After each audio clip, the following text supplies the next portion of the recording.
गरीब लड़की बनी कलेक्टर। सुनंदा अपने पिता महेश के साथ एक छोटे से घर में रहती थी। सुनंदा और उसके पिता बहुत गरीब थे।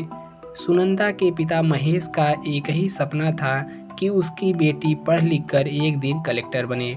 इसलिए सुनंदा यूपीएससी की पढ़ाई में रात दिन लगी रहती थी। उसके पिता अपनी बेटी को पढ़ाने के लिए एक फैक्ट्री में काम किया करते थे। एक दिन सुनंदा घर में बैठी पढ़ाई कर रही थी, तभी महेश का एक दोस्त सामू भागते हुए आता है। सुनंदा बेटी, तुम्हारे पिताजी का फैक्ट्री में एक्सीडेंट हो गया है, वे हॉस्पिटल में हैं। अब तुम जल्दी से मेरे साथ चलो। सुनंदा सामू के साथ हॉस्पिटल जाती है तो डॉक्टर कहते हैं, बेटी तुम्हारे पिता का हाथ मशीन में दब गया था, जिस कारण उनके हाथ में बहुत चोट आ गई थी जो ठीक नहीं हो पाता। मजबूरी में हमें उनके दोनों हाथ काटने पड़े। यह सुनकर सुनंदा फूट फूट कर रोने लगती है।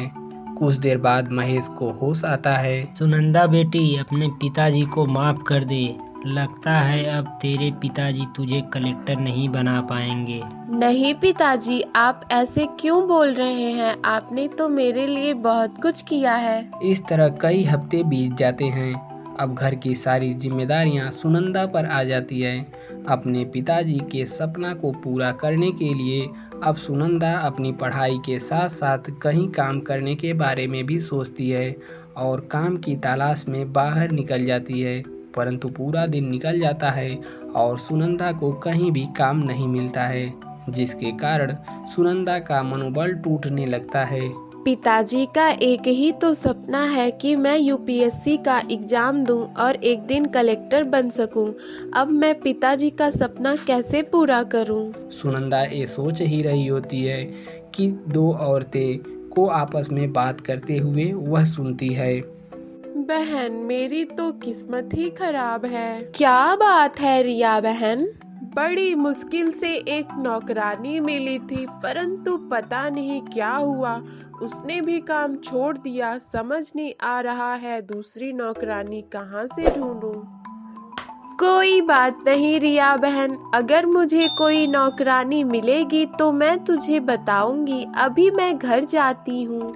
इस तरह से वे औरतें वहाँ से जाने लगती हैं। तभी सुनंदा रिया के पास आती है और कहती है, मैडम सुनिए, मुझे आपसे कुछ बात करनी है। हाँ बोलो, क्या बात करनी है? माफ करना, पर आप जब उन आंटी से बात कर रही थी तो मैंने आपकी बात सुनी।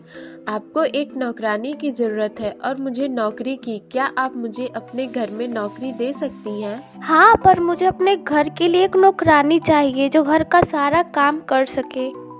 मुझे घर का सारा काम आता है। मैं आपको कभी कोई शिकायत का मौका नहीं दूंगी। प्लीज आप मुझे काम पर रख लीजिए। अगर ऐसा है तो ठीक है, तुम एक बार मेरे घर चलो और पूरा घर देख लो। उसके बाद हम वहीं पर पैसे और काम दोनों की बात कर लेंगे। उसके बाद सुनंदा रिया के घर पहुंची, जहां रिया का पति राजीव दिखा। राजीव को गरीबों से सख्त नफरत था, इसलिए वह सुनंदा को घूरता रहता है, पर सुनंदा सब कुछ नज़रअंदाज कर देती है। अब उन दोनों में पैसों की बात हो जाती है, जिसके बाद सुनंदा अपने घर पहुंचती है और अपने पिता से कहती है, पिताजी आप फिक्र मत करिए, मुझे एक बड़े घर में नौकरी मिल गई है। अब सब कुछ सही हो जाएगा।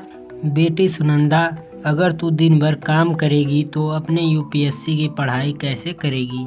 पिताजी आप चिंता मत करिए, सब हो जाएगा। वैसे भी काम पर से मैं शाम को 4 बजे घर वापस आ जाऊंगी। उसके बाद मैं पढ़ाई कर लूंगी। अब सुनंदा की बातों से महेश भी सहमत था और सुनंदा अगले दिन से रिया के घर काम करने चली जाती है।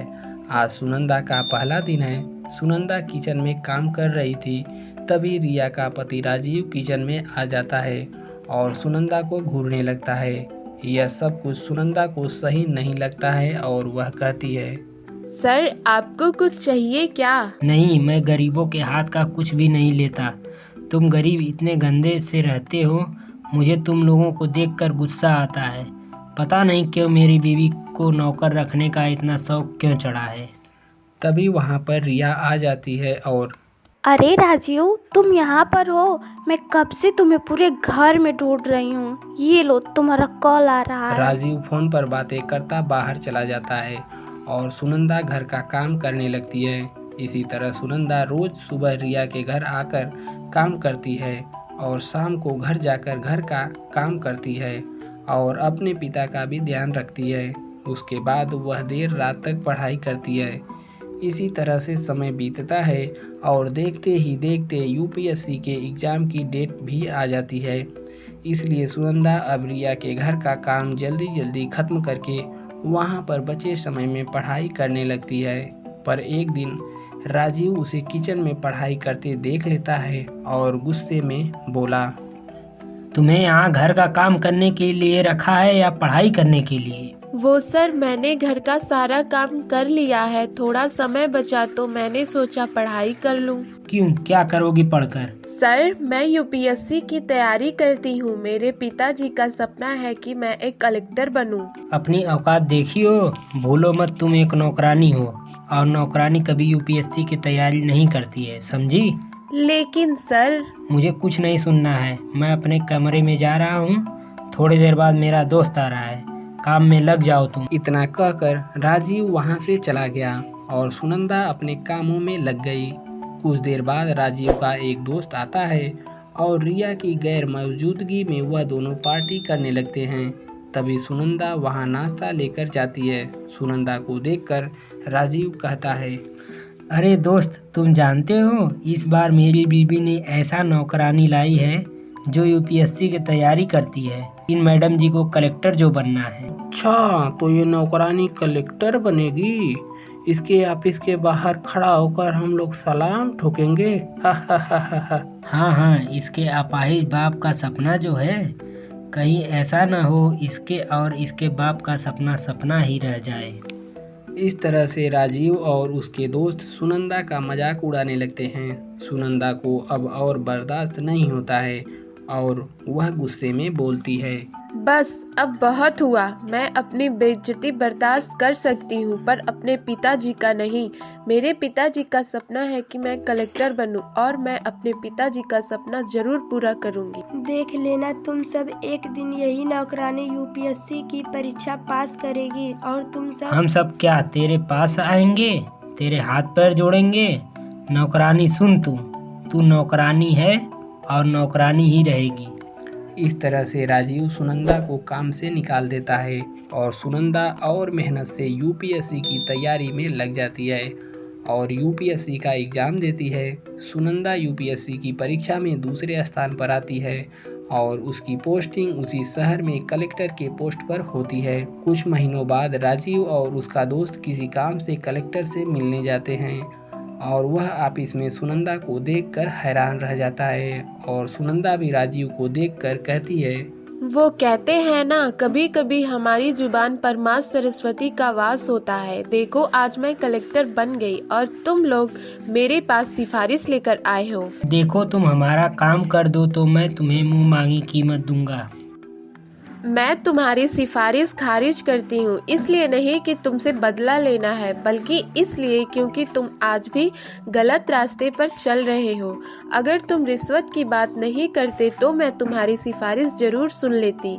अब इससे पहले कि मैं तुम दोनों को जेल में भेजूं, उससे पहले तुम यहाँ से चले जाओ। इस तरह से सुनंदा अपनी कड़ी मेहनत से अपने पिताजी का सपना पूरा करती है। दोस्तों, यदि कहानी पसंद आया हो तो वीडियो को लाइक करें। नीचे सब्सक्राइब का ऑप्शन है, उसको दबाकर घंटे के निशान को भी दबा दें।